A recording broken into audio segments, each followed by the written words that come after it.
हिंदू धर्म गुरुओं का कहना है कि ऐसा कुछ होगा तो हम वहां के लिए कूच करेंगे और कुछ भी कर सकते हैं। देखिए वो वैसे भी कूच करेंगे वहां, क्योंकि वहां चुनाव है। चुनाव सिर्फ बीजेपी नहीं लड़ती, चुनाव आरएसएस लड़ता है, चुनाव जो है वीएचपी लड़ती है, चुनाव तमाम जो हिंदू सेनाएं बनी हुई वो लड़ती है।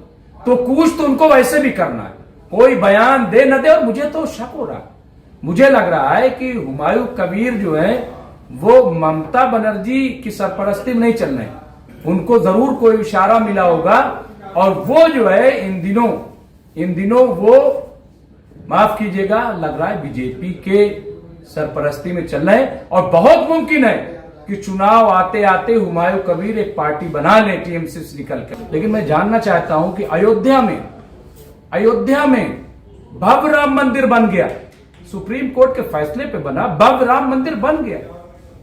लेकिन उसी अयोध्या में सुप्रीम कोर्ट ने 5 एकड़ जमीन भी तो दी थी कि इस पे मस्जिद बनाइए।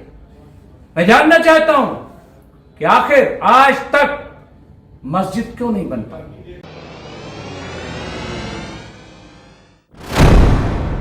मुस्लिम भी टीएमसी पर हमलावर है। देखिए ये जो बयान आया है, मुल्क के पता नहीं किस छोर से एक बयान आ गया और असंवैधानिक भी नहीं है अगर देखा जाए तो। इस पे इतना वाहवाही, इतना नाराजगी है, पूरा देश खड़ा हो गया। लेकिन जो असंवैधानिक काम कर रहे हैं, एक सेकुलर देश को हिंदू राष्ट्र बनाने के लिए जो मूवमेंट चला रहे हैं, जो यात्राएं कर रहे हैं, उस पर देश क्यों नहीं बोलता, उस पर देश के लोगों को गुस्सा क्यों नहीं आता कि ये क्या हो रहा है।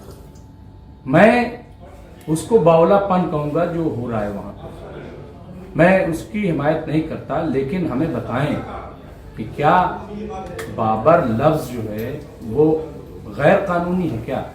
और अगर ऐसा लगता है कि नहीं ये बिल्कुल हिंदुस्तान में बर्दाश्त नहीं किया जाएगा, तो फिर मैं गुजारिश करूंगा मरकजी सरकार से कि वो पार्लियामेंट में एक बिल लेकर के आए बाबरी नाम का, और कहें कि जो बाबर नाम रखेगा या जो नाम है वो सब हटाए जाएंगे और वो बिल पास कर दिया जाए।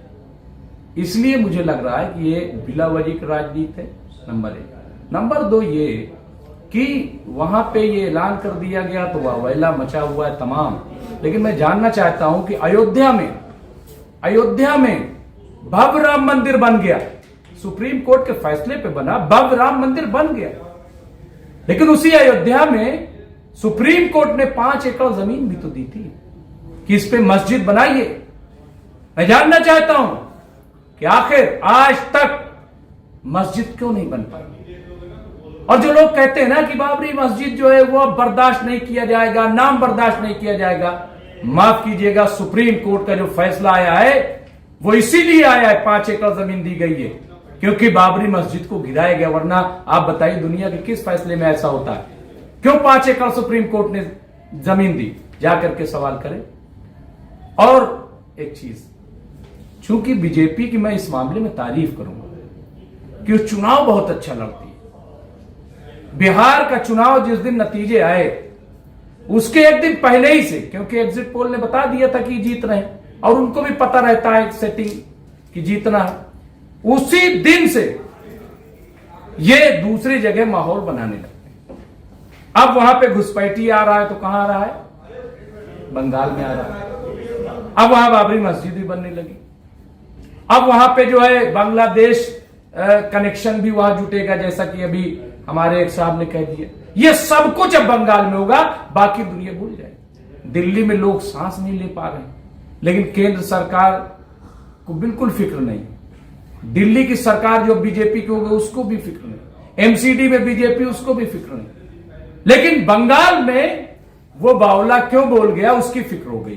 पूरा देश खतरे में पड़ गया, पूरा देश। ये राजनीति है और इससे कुछ हासिल होने वाला नहीं है। सही राजनीति कीजिए, सच्ची राजनीति कीजिए। बिल्कुल वहां नहीं बनना चाहिए मैं कह रहा हूं, लेकिन जो 5 एकड़ जमीन सुप्रीम कोर्ट ने अयोध्या में दी है मस्जिद के लिए, वहां मस्जिद जरूर बननी चाहिए। और कब बनेगी इसका ऐलान करे मरकजी सरकार और यूपी की सरकार। हिंदू धर्म गुरुओं का कहना है कि ऐसा कुछ होगा तो हम वहां के लिए कूच करेंगे और कुछ भी कर सकते हैं। देखिए वो वैसे भी कूच करेंगे वहां, क्योंकि वहां चुनाव है। चुनाव सिर्फ बीजेपी नहीं लड़ती, चुनाव आरएसएस लड़ता है, चुनाव जो है वीएचपी लड़ती है, चुनाव तमाम जो हिंदू सेनाएं बनी हुई वो लड़ती है।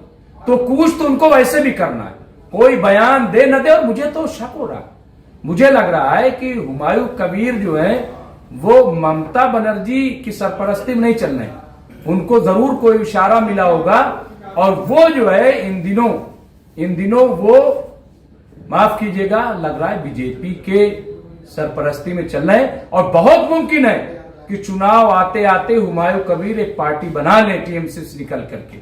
उसी बुनियाद पे ये मैं आज ऐलान कर रहा हूं, नोट कर लीजिए। और पूरी फंडिंग कहां से होगी वो आपको पता है। हुमायूं कबीर बहुत जल्द टीएमसी को छोड़ करके वो एक अलग पार्टी बनाएंगे, ये मैं आपको बता रहा हूं।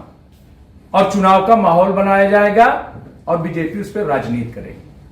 देखिए ममता बनर्जी का असल में उनको भी कुछ नहीं समझ में आ रहा कि ममता बनर्जी करें क्या। ममता बनर्जी को चाहिए कि जो वक्त बचा है उनकी सरकार का, उसमें वो डेवलपमेंट का काम करें। जो वादा करके आई थी अकलियतों से, उन्होंने वायदे पूरे नहीं किए। वहां उर्दू एकेडमी की हालत खस्ता है, वहां जो माइनॉरिटी कमीशन या इस तरीके के जो इदारे उनकी हालत खस्ता है, वो उस पर तवज्जो दें। वो बीजेपी के पिच पे न खेले तो अच्छा है, लेकिन उनको भी मजा आता है, माफ कीजिए, उनको भी लगता है कि पोलराइजेशन के लिए बीजेपी बहुत बढ़िया है। और इनकी नूरा कुश्ती में कांग्रेस दफन हो गई, 34 साल हुकूमत करने वाली वहां सीपीआई सीपीएम खत्म हो गई, यही वो चाहती है। तो उनको ये सूट करता है, वो इस तरीके की बयानबाजी करेंगे। उमा भारती ने ममता बनर्जी को सलाह दी है कि बाबर के नाम पर मस्जिद बनाने वालों की बात कहने वालों पर कार्रवाई करिए और बंगाल एवं देश की अस्मिता एवं सद्भाव के लिए आपकी भी जिम्मेवारी है। नहीं, देखिए उमा भारती जी बहुत सीनियर हो गई हैं और मार्गदर्शक मंडल में उन्हें शामिल कर लिया गया है अब, तो ठीक है। लेकिन उन्हें पता है कि उन्होंने 6 दिसंबर 1992 को क्या किया। तो जो लोग सुप्रीम कोर्ट के फैसले का सम्मान नहीं करते, भले ही उनको सजा न मिली हो, छूट गई हो, लेकिन उन्होंने सुप्रीम कोर्ट के फैसले का सम्मान नहीं किया। बाकायदा यूपी की सरकार ने, जो बीजेपी की थी, उसने हलफनामा दिया था सुप्रीम कोर्ट में कि परिंदा, और सुप्रीम कोर्ट के हलफनामे में लिखा गया था जमा करते हुए कि परिंदा भी पर नहीं मारेगा। तो वो परिंदा कौन था जिसने पर मारा, और परिंदा आज तक क्यों उड़ रहा है, उसे क्यों नहीं पकड़ा जा रहा है। और वही परिंदा मथुरा की तरफ कूच कर रहा है, वाराणसी की तरफ कूच कर रहा है। देश का माहौल ये लोग खराब कर रहे हैं। अगर उनको बोलना है तो उन परिंदों पे बोले, वहां छोड़ दें, वहां कुछ नहीं होने का। सर एक सवाल और है, राजू दास जी ने कहा है कि बाबर लुटेरा था, उसके नाम पर कुछ नहीं हो सकता, जो बाबर के नाम पर कुछ बनाएगा उसके सीने में त्रिशूल मार दूंगा। नहीं, ठीक है, वो तो ऐसे ही बयान देते हैं। मैं तो एक चीज कहता हूं कि ना तो ये बाबर का दौर है, ना ये मुगलों का दौर है, ये मोदी जी का दौर है, इसको समझना चाहिए। और जो लुटेरे थे वो लूट के जो ले गए या जो कुछ किया वो इतिहास का हिस्सा बन गया। आज के जो लुटेरे हैं उनके साथ क्या होगा? काला धन आया क्या जो लोग लूट के ले गए, उस पर राजू दास जी बोले। लेकिन राजू दास जी असल में क्या है कि इनको भी कुछ समझ नहीं आ रहा है क्या बोलना है क्या नहीं बोलना है। इनको भी टीवी की लत लग गई, कुछ ऐसा बयान दे दो, टीवी पे चलते रहेंगे, चेहरा दिखता रहेगा। क्योंकि अब साधु संतों को लगता है कि पहाड़ में या तन्हाई में बैठ के भगवान की आराधना नहीं होती है, बल्कि टीवी पे आराधना होती है। जितना बोलोगे उतना बड़ा बाबा बन जाओगे। अब ये चल रहा है। वरना हमारे साधु संत तो जा करके पहाड़ों में बैठते थे, वहां जाके साधना करते थे, ईश्वर में लीन रहते थे। लेकिन ये लोग जो है दूसरी साधना में लग गए। तो राजू दास जी, मैं आपसे गुजारिश करूंगा कि बराए मेहरबानी आप पीएम से पूछिए कि जो लुटेरे भाग गए देश को लूट करके आज की तारीख में मोदी जी की मौजूदगी में, वो कब लौटाए जाएंगे और काला धन कब आएगा? 15-15 लाख रुपया कब आपके जेब में जाएगा, कब हमारी जेब में आएगा? ये उनसे सवाल कर लीजिए। बाबर ने जो किया उसको सजा मिल गई। आप आज जो लोग हैं उनको सजा कब मिलेगी, मेरा सवाल ये।